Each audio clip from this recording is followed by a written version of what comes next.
ঘরে বানানো ক্লে দিয়ে একটি পেন হোল্ডার বানানোর খুব শখ হয়েছিল আমার, কিন্তু আমার যে অবস্থা হয়েছিল একসময় মনে হলো যে না, আমার দ্বারা এই কাজ সম্ভব না।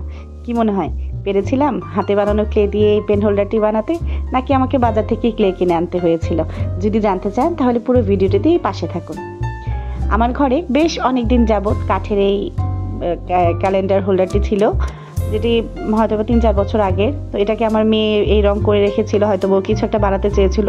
পরে হচ্ছে ওর একটা স্টোর রুম আছে যেখানে ওই অনেক DIY জিনিস রেখে দেয়, তো ওখান থেকে এটা আমি চুরি করে নিয়ে আসি। এনে হচ্ছে যে আমি আমার সেদিন আমি একটা স্ট্রাকচার পেন্টিং করেছিলাম, বাট সেই স্ট্রাকচার পেন্টিংয়ের যেই পেস্টটা ছিল, সেই পেস্টের ভিতরে অনেক লাম্পস হয়ে যাওয়ার কারণে মনে হচ্ছিলো যে এটাকে আমি আবার ইউজ করতে পারবো না। তো আমার কাছে মনে হলো যে না, এটাকে আমি একটু ক্লেতে কনভার্ট করে ফেলি, দেখি। ওটা আসলে আমার একদমই এক্সপেরিমেন্টাল একটা ওয়ার্ক ছিল।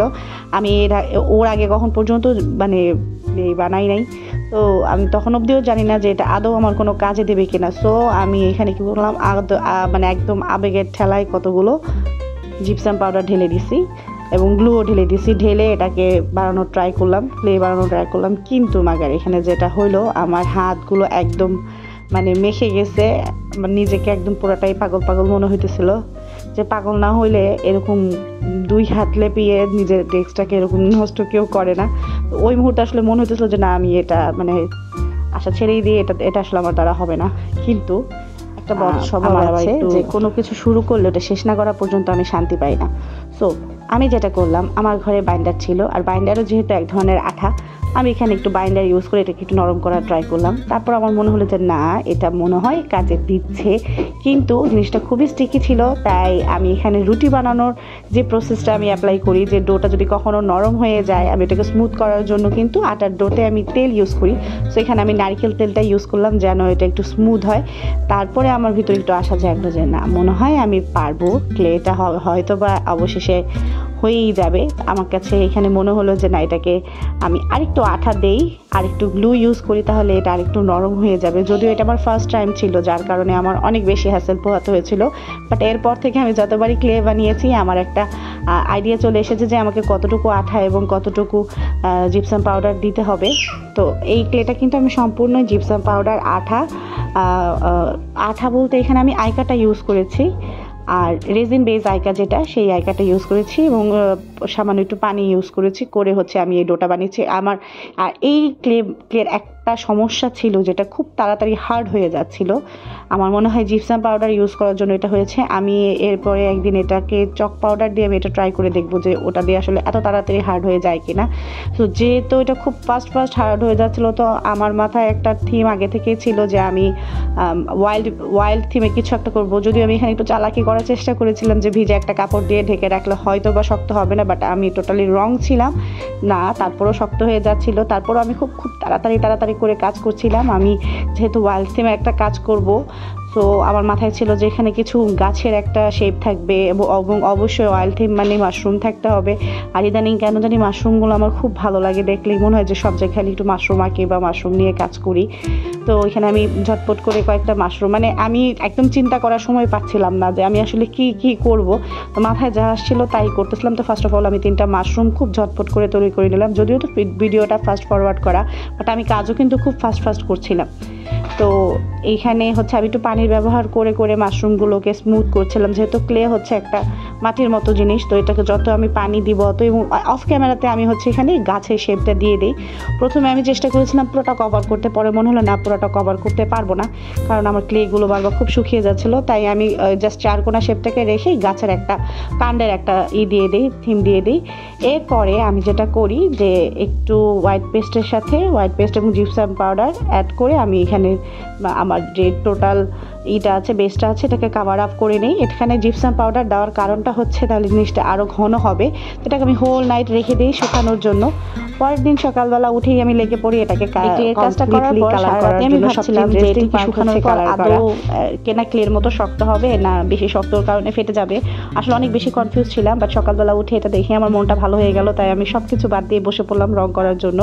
এবং রং করার সময় আমি গাছের কাণ্ডের যে আকৃতিটা আছে সেটা মাথায় রেখেই কাজ করছিলাম এবং এবং যেহেতু এটা একটা ওয়াইল্ড থিম বা একটা বাগান থিম হবে, এই জন্য আমি যেখানে আমার নামটা লিখবো সেই জায়গাটাও ঘাসের একটা গ্রিন থিম এবং গাছের যে কালারটা, গাছের যে ইটা সে রঙটা মাথায় রেখে করছিলাম। আর এখানে কিন্তু আমি অ্যাক্রিলিক কালারটা ইউজ করছিলাম। অ্যাক্রিলিক কালারগুলো হচ্ছে কাঠে, ক্লেতে, এই সবগুলোতে হচ্ছে খুব স্থায়ীভাবে থেকে যায়। এছাড়া অন্য কোনো কালার দিলে এখানে আসলে থাকবে না। অ্যানিমেল কালারটাও ইউজ করে অনেকে, বাট অ্যানিমেল কালারের রঙটা আমার পছন্দ না। আমার মনে হয় ওটা বেশি মেসি হয়, ডেস্কে কাজ করার জন্য ওটা মানে আমার কাছে ভালো মনে হয় না। এই ধরনের কাজে আসলে অ্যাক্রিলিকটাই বেস্ট। এখন আমি যেটা করতেছি, সবচেয়ে বেশি স্যাটিসফাইং পার্ট আমার কাছে মনে হয়েছে এটা, যে এই লাল রঙটা দিয়ে মাশরুমের মাথাগুলো রং করা। এই লাল রঙটা দেখলে সবসময় আমার কাছে সবার আগে যেটা মাথায় আসে যে নেল পলিশ। আমি অনেক বছর হয়েছে নেল পলিশ দেওয়া ছেড়ে দিয়েছি, বাট আগে খুবই পছন্দ করতাম, যার কারণে আমি যখনই এখন রং করতে যাই অ্যাক্রিলিক কালার দিয়ে, তখন হচ্ছে এই ম্যাজেন্ডা, রেড, এই ধরনের কালারগুলো যখন দেখি আমি লোভ সামলাতে পারি না। আমি আমার যে কাজটুকু করার, ওটা করার পর তুলিতে যে রঙটুকু থাকে সেটা দিয়ে হচ্ছে নখের ভিতরে এরকম টেম্পোরারি নেল পলিশ পরে নেই। আমার মতো এরকম পাগল আপনার কেউ আছেন কিনা কমেন্ট করে জানাবেন, এরকম কেউ করেন কিনা। তো যাই হোক, অনেক ফালতু কথা বললাম, এখন আমরা আবার কাজে ফিরে আসি। এখন আমি যেটা করব, গতকালকের ক্লে তো গতকালকেই শেষ, বাট আমার তো এখনও আমার জঙ্গলের ঘাস, লতা পাতা অনেক কিছুই দিতে হবে, তাই আমি নতুন করে ক্লেটা বানালাম। এবং দেখেন আমি হাতে নেল পলিশ করে কি সুন্দর করে এখন ক্লেটা বানিয়ে ফেললাম, কারণ আমি অলরেডি বুঝে ফেলেছি যে কীভাবে আমাকে পারফেক্টলি স্মুথ একটা ক্লে বানাতে হবে। এবং একবার বানানোর পরে কিন্তু আমার ভিতরে খুব সুন্দর কনফিডেন্ট চলে এসেছে। আসলে এই কারণেই মুরব্বীরা বলে যে আমাদেরকে কোনো কিছুতে দক্ষ হতে হলে খুব বেশি বারবার করে প্র্যাকটিস করতে হবে। যত প্র্যাকটিস করব অত আমাদের সব বিষয়ে দক্ষতা চলে আসবে। তো এখন আমি যেটা করছি, আমার নেম প্লেটটার উপরে আমি কিছু লতা পাতা দিব, ডালের মতো দিব, কিছু ফুল দিব, সেগুলো তৈরি করে নিচ্ছি। এবং এই জন্য অবশ্যই আমাকে হাতে একটু তেল মেখে নিতে হচ্ছে, তাহলে যে ক্লেটা আমার হাতে বারবার স্টিকি হয়ে থাকছে না। তো আপনারা আমার এই পুরো প্রসেসটা পাশে ছিলেন, থাকছেন, দেখছেন। আমার ভিডিওটা আপনাদের কাছে কেমন লাগছে অবশ্যই কমেন্ট করে জানাবেন।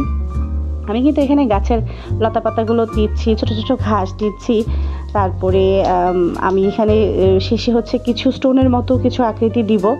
আর ভিডিওটি আমি হচ্ছে একটু মানে করার সময় হচ্ছে ফেসবুকের জন্য করেছিলাম, তো যার কারণে এটা সোজা করে করেছিলাম, দেখতে হয়তো একটু সমস্যা হচ্ছে, এই জন্য আমি ক্ষমা প্রার্থী। এরপর থেকে ইনশাল্লাহ যখন ভিডিও করব তখন আমি আপনাদের যেন দেখতে সুবিধা হয় ওভাবে করেই করব। তো এই তো আমার মোটামুটি একটা চলে আসছে, ডায়াগ্রাম চলে আসছে। এখন পার্ট হচ্ছে এটাকে রং করার। এইটা এখন আমি সুন্দর করে অ্যাক্রিলিক কালার দিয়ে রং করে দেব। আর আমার একটা খুব বদ অভ্যাস আছে যে আমি কোনো কাজ ভুলে না ধীরে স্থিরে করতে পারি না। আমার মনে হয় যে কতক্ষণে আমি এটার আউটপুটটা দেখবো, এটার ফাইনাল রেজাল্টটা দেখবো, যার কারণে আমি এক বসাতেই হচ্ছে পুরোটা শেষ করি। এবং আর আলহামদুলিল্লাহ আমার বাচ্চারাও আমাকে বিরক্ত করে না, ওরাও আমাকে খুব হেল্প করে এই কাজগুলো করার জন্য, এবং ওরাও খুব মজা করে এই জিনিসগুলো দেখে এবং এনজয় করে এবং করার চেষ্টা করে। তো আমি কী রঙের ফুল দিব বুঝতে পারতেছিলাম না, তখন আমার মেয়ে আমাকে বললো যে আম্মু তুমি রেড আর পিঙ্ক কালারের ফুল দাও। তাই আমি হচ্ছে এখানে পিঙ্ক কালারের ফুল দিলাম, এবং মাঝখানের যে ফুলের অংশটা আছে এটা আমি রেড করে দিব। আর ঘাসগুলোকে একটু শেডিং করার ট্রাই করতেছি, এবং যখন পুরোটা কমপ্লিট হয়ে যাবে ক্লের কাজ, দেন আমি আমার পেজের নামটা লিখে দিব এখানে। তো আমার এই ভিডিওটি আপনাদের কাছে কেমন লাগলো এবং আমার এই আইডিয়াটি আপনাদের কাছে কেমন লাগলো অবশ্যই আমাকে কমেন্ট করে জানাবেন, এবং আপনারা যদি কেউ ট্রাই করেন সেটিও হচ্ছে আমাকে জানাবেন। এভাবে করে আপনারা আগেও কেউ ক্লে বানিয়েছিলেন কিনা এবং আপনাদের রেজাল্টটা কেমন এসেছিলো সেটাও আমাকে জানাতে পারেন। এই তো মাশরুমগুলো বসানোর পরে আমার পুরো জঙ্গলটা রেডি। জঙ্গল বলেন আর ফুলের বাগান বলেন, যাই বলেন, আমার কাছে কিন্তু বেশ ভালো লেগেছে। আজকের ভিডিওটা এখানেই শেষ করছি, দেখা হবে ইনশাল্লাহ নেক্সট কোনো ভিডিওতে। সেই পর্যন্ত আল্লাহ হাফেজ।